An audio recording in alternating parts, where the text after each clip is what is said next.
Selamat datang di channel Pemuja Malam. Jangan lupa like, share, and subscribe ya. Terima kasih.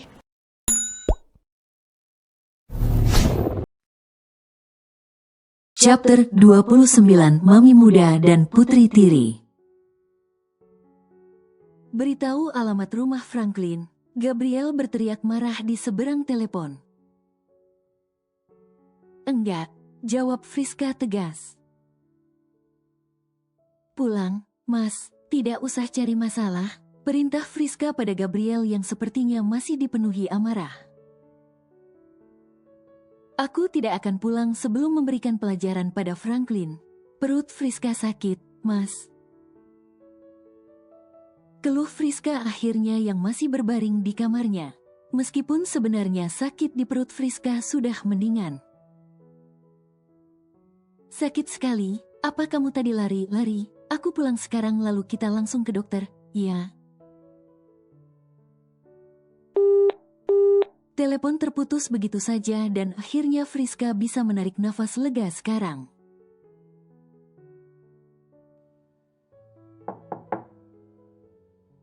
Ketukan di pintu membuat Friska tersentak yang baru menarik nafas lega tersentak kaget.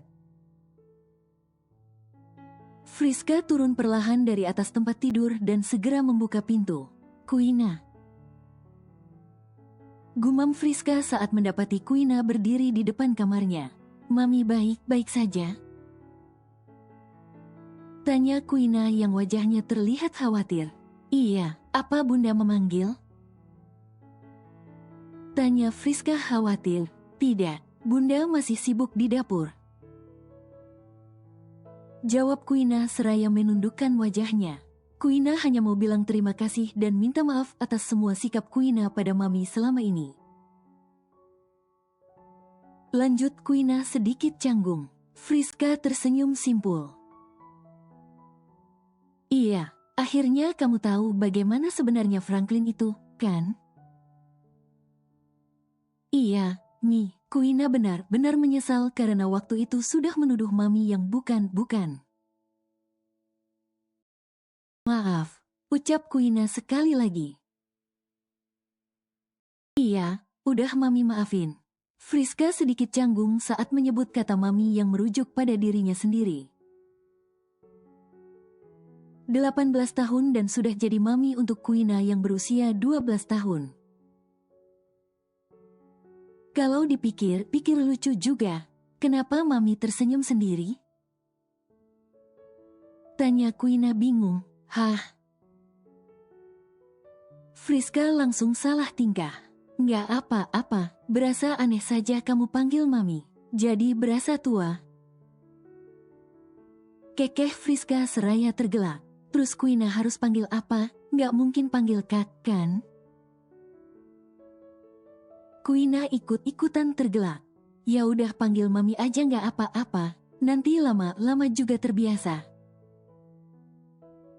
Putus Friska akhirnya. Kuina langsung menghambur ke pelukan Friska. Dan dua gadis yang hanya selisih 6 tahun tersebut sekarang berpelukan erat. Udah rukun? Tanya Gabriel yang rupanya sudah tiba di rumah. Papi, kok udah balik? Tanya Queen yang sudah melepaskan pelukan Friska. Mau ngelabrak tapi nggak tahu rumahnya. Cibir Friska seraya tertawa kecil. Lah, Kuina ikut tertawa sekarang. Jelas kamu yang nyuruh pulang, Fris. Geram Gabriel yang sudah melingkarkan lengannya ke pinggang Friska. Masih sakit, ayo ke dokter. Bisik Gabriel lembut seraya mengusap perut Friska. Udah sembuh, Friska meringis pada Gabriel. Masuk kamar sana, Pi. Mesra-mesraan kok di sini? Gerutu Kuina seraya berlalu ke arah dapur untuk lanjut membantu Bunda Laksmi. Queen kamu mau punya, Mas? Friska menginjak kaki Gabriel dengan cepat. Waduh, sakit, sayang. Ringis Gabriel lebay. Makanya jangan ember. Sungut Friska pada Gabriel. Iya, maaf. Gabriel menciumi wajah Friska karena gemas. Deheman dari ayah Yuda yang baru tiba di rumah membuat Friska dan Gabriel kaget. Ayah, sudah pulang? Sapa Friska yang buru-buru melepaskan pelukan Gabriel. Berbeda dengan Gabriel yang langsung menepuk dahinya karena lupa menjemput ayah Yuda ke stasiun. Sudah sepekan terakhir ayah Yuda ada kepentingan di luar kota. Dan malam ini ayah kandung Gabriel itu baru pulang. Ayah pulang naik apa? Maaf, Bril lupa jemput. Ringis Gabriel minta maaf pada ayah Yuda. Ya iya lupa, sibuk bucinin Friska begitu. Cibir ayah Yuda yang langsung berlalu menuju ke dapur untuk melihat produksi kue. Opa sudah pulang? Sapa Kuina yang langsung memeluk ayah Yuda. Lancar orderan kuenya? Tanya ayah Yuda seraya memeluk erat sang cucu. Sampai keteteran, ya, apalagi Friska sudah mau ujian. Bunda Laksmi menjawab pertanyaan ayah Yuda. Kan udah ada tambahan tenaga dari Gabriel, Bun. Friska biar fokus belajar dulu sampai ujian. Ujar Gabriel yang sudah ikut menyusul ke dapur. Friska ikut ke dapur juga dan membantu Kuina mencetak adonan setelah terlebih dahulu mencuci tangan. Iya, besok ada tambahan tenaga dari ayah juga. Jadi semakin banyak bala bantuan. Kekeh Bunda Laksmi yang langsung ditimpali oleh gelak tawa anggota keluarga lain. Orderan spray kamu bagaimana, Fris? Lancar juga? Ayah Yuda ganti bertanya pada Friska. Iya, ya, hasilnya sudah lumayan. Ditabung, Fris, jangan foya-foya jangan kebanyakan jajan. Bunda Laksmi menyela sekaligus memberikan nasihat. Iya, Bunda, ini juga Friska tabung, kok untuk nanti beli perlengkapan bah. Friska tak jadi melanjutkan kalimatnya karena hampir keceplosan. Perlengkapan apa? Bunda Laksmi mengernyit curiga. Perlengkapan bakingnya Bunda yang belum lengkap? Jawab Friska cepat seraya meringis dan sedikit salah tingkah. Kok jadi bawa perlengkapan bakingnya Bunda? Itu kan urusannya Bunda.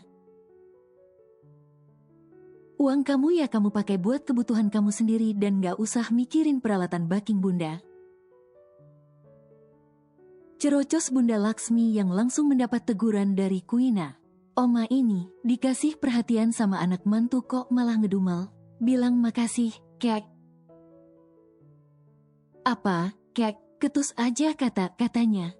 Cerocos Kuina mengomeli Bunda Laksmi. Cek sekarang dibelain, ya. Cibir Bunda Laksmi pada Kuina. Maminya Kuina, ya Kuina belain. Celetuk Kuina seraya merangkul pundak Friska. Udah rukun ceritanya, Opa ketinggalan cerita apa, ya? Tanya ayah Yuda penasaran. Ketinggalan banyak, ya? Celetuk Gabriel cepat. Terus siapa ini yang mau cerita ke ayah? Tanya ayah Yuda selanjutnya. Udah gak usah dibahas, penting Kuina dan Mami Fris udah rukun sekarang. Pungkas Kuina sebelum kemudian semuanya kembali fokus ke produksi kue. Kuina. Panggil Lexi pada Kuina yang baru tiba di sekolah. Kuina hanya acuh dan memilih duduk di bangku lain yang jauh dari Lexi. Queen, kok duduk di sini? Tanya Lexi yang sudah menghampiri Kuina. Suka akulah, jawab Kuina ketus. Kamu kenapa, sih, kok ketus begitu? Lexi ikut-ikutan bertanya dengan nada ketus. Nggak kenapa, malas aja punya teman yang ngajakin masuk lubang buaya. Jawab Kuina seraya memalingkan wajahnya dari Lexi. Kamu aja yang norak dan kampungan. Diajak enak sama Abang Franklin malah teriak-teriak. Cibir Lexi pada Quina. Kamu itu yang murahan dan abang kamu yang brengsek. Quina balik memaki Lexi. Jaga mulut kamu itu. Lexi menuding marah pada Quina. Makanya jauh sana dan gak usah lagi sok dekat. Usir Quina galak. Dasar norak. Cibir Lexi sekali lagi sebelum gadis itu berlalu pergi. Quina tak menyahut dan hanya mendengus kesal. Quina baru keluar dari kelas saat beberapa siswa menatapnya dengan tatapan aneh. Lalu beberapa dari mereka saling berbisik-bisik seolah sedang membicarakan Quina. Ada apa, Queen? Kamu dipanggil guru BK? Ucap seorang siswi yang menghampiri Quina. Dan saat itulah, ekor mata Quina tak sengaja melihat foto dirinya yang tertempel di dinding sekolah. Foto saat malam sialan itu di mana ia hampir diperkosa oleh Franklin, namun di foto itu malah ditulis Open BO. Quina mengambil foto itu dengan cepat dan membelalak tak percaya. Siapa orang jahat yang sudah menuduhnya sekeji ini? Ternyata diam murahan. Cibir seorang siswa yang melintas di dekat Quina. Per jam berapa, Queen? Timpal siswa lain meledek Quina, yang langsung mengambil semua foto dirinya yang tersebar hampir di seantero sekolah. Quina Alessia, panggil seorang guru BK saat Quina masih sibuk memunguti fotonya. Iya, Pak, ikut ke ruang BK. Titah guru itu tegas dan Quina hanya bisa menurut pasrah. Quina yakin Lexi yang melakukan semua ini. Gadis itu ternyata sangat jahat. Seharusnya sudah sejak lama Quina menjauhi Lexi seperti nasihat papi. Ya, andai Quina mendengarkan papi Gabriel sejak lama.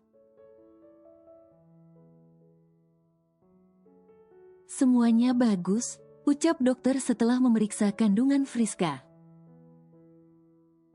Bayinya kembar, ya, kantungnya ada 2, ujar dokter lagi seraya menunjuk ke layar us yang tentu saja langsung membuat Gabriel dan Friska kaget. Kembar, dok, beneran? Gabriel berbinar tak percaya. Iya, kantong janinnya ada 2, selamat, ya. Ucap dokter sekali lagi yang langsung membuat Gabriel menggenggam erat tangan Friska. Lalu mengecupnya berulang-ulang. Dijaga kandungannya dan jangan terlalu lelah. Pesan dokter lagi yang sudah selesai melakukan USG. Gabriel segera membantu Friska untuk bangun lalu keduanya duduk di depan dokter dan lanjut berkonsultasi. Ada mual dan muntah. Pada kehamilan kembar biasanya lebih parah gejala morning sickness-nya. Tanai dokter seraya menulis resep vitamin untuk Friska. Tidak ada sama sekali sejak awal kehamilan, dok. Apa itu wajar? Tanya Friska khawatir. Benarkah?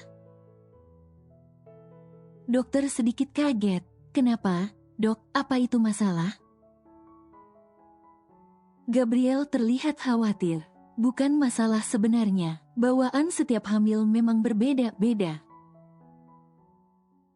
Jelas dokter yang langsung membuatmu Gabriel bernafas lega. Tetap saya resepkan obat untuk mual, ya. Tapi kalau memang tidak merasa mual tidak usah diminum. Pesan dokter pada Friska yang langsung mengangguk. Usianya masih 18 tahun. Dokter geleng-geleng kepala. Seusia dengan anak saya yang masih kuliah. Dokter terkekeh.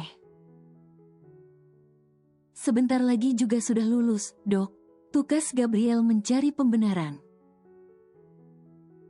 Harusnya ditunda dulu, tapi kalau sudah rezeki bisa apa? Ya, Pak. Dokter sedikit berkelakar. yang penting dijaga saja, ya. Jangan capek-capek, jangan stres, jangan banyak pikiran. Pesan dokter panjang lebar pada Gabriel dan Friska. Siap, dokter, pasti saya jaga semaksimal mungkin. Jawab Gabriel bersungguh-sungguh.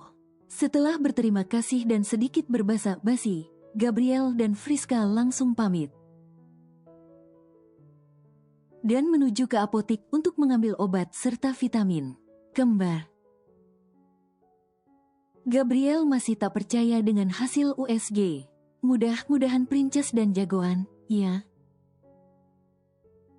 Ucap Gabriel lagi seraya mengusap perut Friska. Amin. Jawab Friska seraya tersenyum. Tak bisa dipungkiri kalau sebenarnya Friska juga bahagia setelah mengetahui calon bayinya kembar. Kita kasih tahu Bunda, ya, Bunda pasti seneng banget, usul Gabriel sedikit membujuk Friska. Enggak, Friska menggeleng cepat. Pesanan masih banyak, Mas. Nanti kalau Bunda tiba-tiba sok bagaimana? Tunggu Bunda agak longgar dulu. Ujar Friska memberikan alasan. Nanti Bunda nyuruh kamu terus aku kan jadi nggak tega. Gabriel nyatanya punya alasan lain. Kan ada Mas yang gantiin. Jawab Friska meringis. Cek iya. Gabriel akhirnya setuju bersamaan dengan ponsel di sakunya yang berbunyi. Halo, selamat siang.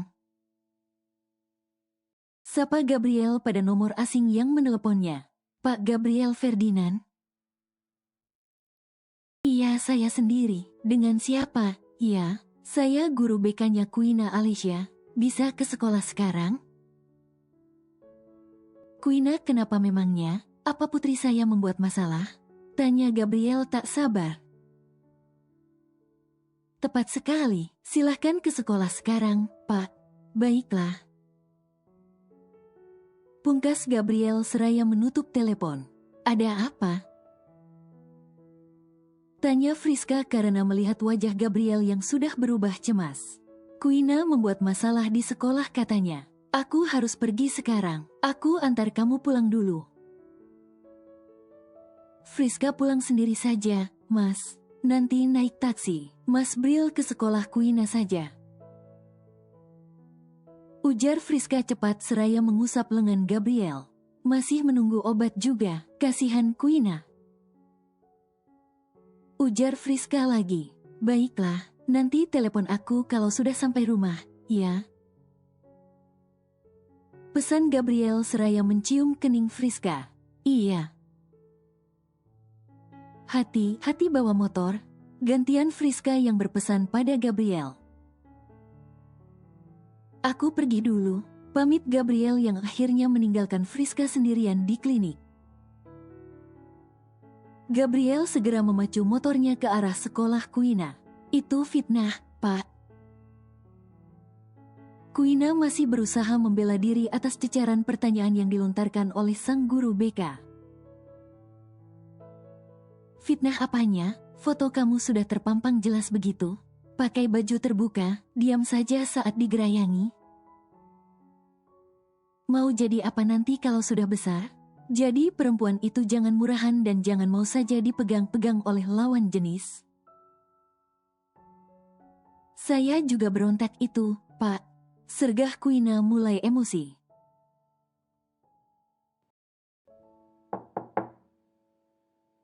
Ketukan di pintu ruang BK langsung membuat Queena diam. Guru BK membuka pintu dan rupanya yang datang adalah Gabriel. Pak Bril, silahkan masuk. Guru BK mempersilahkan Gabriel untuk masuk dan Queena langsung memasang wajah cemberut. Putri saya kenapa, Pak? Tanya Gabriel to the point. Open BO. Guru BK menyodorkan selebaran berisi foto Queena tadi. Itu fitnah, Pi. Sergah Queena berusaha menjelaskan pada Gabriel. Ini foto kamu. Gabriel ganti bertanya pada Kuina untuk memastikan. Gabriel sebenarnya sudah naik darah melihat foto Kuina, yang bajunya setengah terbuka sedang digerayangi oleh Franklin. Andai pemuda sialan itu ada di depan Gabriel, sudah Gabriel cekik lehernya. Karena sudah berani menyentuh putrinya. Itu saat di pesta kemarin sebelum Mami datang. Jawab Kuina lirih dengan raut wajah yang hampir menangis. Ini fitnah, Pak, ucap Gabriel tegas pada guru BK Kuina. Putri saya nyaris menjadi korban pemerkosa di acara ini, dan sekarang putri saya difitnah. Saya tahu Kuina itu seperti apa. Putri saya bukan gadis murahan yang akan menjual diri seperti ini. Sambung Gabriel penuh emosi. Lexi pasti yang sudah menyebarkan fitnah ini, Pak. Dia satu-satunya yang ada di acara itu dan mengundang saya. Jangan sembarangan kamu. Lexi tiba-tiba sudah muncul ke dalam ruang BK entah dari arah mana. Sepertinya sejak tadi Lexi menguping pembicaraan guru BK, Kuina dan Gabriel. Lexi benar, jangan menuduh sembarangan kamu, Queen. Guru BK ikut-ikutan menuding Lexi. Gabriel langsung bisa mencium aroma konspirasi di sini melihat sikap guru BK Kuina. Saya tidak, Kuina, sudah. Gabriel menahan amarah Kuina yang siap meledak. Gabriel ganti menatap tajam ke arah guru BK Kuina. Seharusnya Anda bisa bersikap lebih bijak sebagai seorang guru, tapi mungkin kepala Anda sudah terkontaminasi oleh tubuh murid Anda. Gabriel menatap remeh ke arah guru BK yang memang masih sedikit muda tersebut. Apa maksud Anda? Guru BK itu mendekati pada Gabriel. Saya akan melaporkan pada kepala sekolah. Jangan coba-coba atau Kuina akan saya keluarkan dari sekolah ini. Ancam guru BK tersebut. Tidak perlu repot-repot. Besok Kuina akan saya pindahkan dari sekolah penuh toksik ini. Jawab Gabriel berani seraya menggenggam tangan Kuina. Ayo pergi dari sini. Ajak Gabriel pada Kuina tanpa pamit tanpa basa-basi. Papi. Kuina memanggil dengan sendu Gabriel yang masih menggenggam tangannya. Papi Kuina itu baru menghentikan langkahnya saat mereka tiba di halaman parkir. Papi akan mengurus kepindahanmu besok, ucap Gabriel seraya menangkup wajah Kuina. Seharusnya Kuina mendengarkan Papi dan tak berteman dengan Lexi. Cicit Kuina seraya berurai air mata. Jadikan saja ini sebagai pelajaran. Nasihat Gabriel seraya menghapus air mata Kuina. Putri Gabriel itu hanya mengangguk-angguk. Ayo pulang. Bersambung.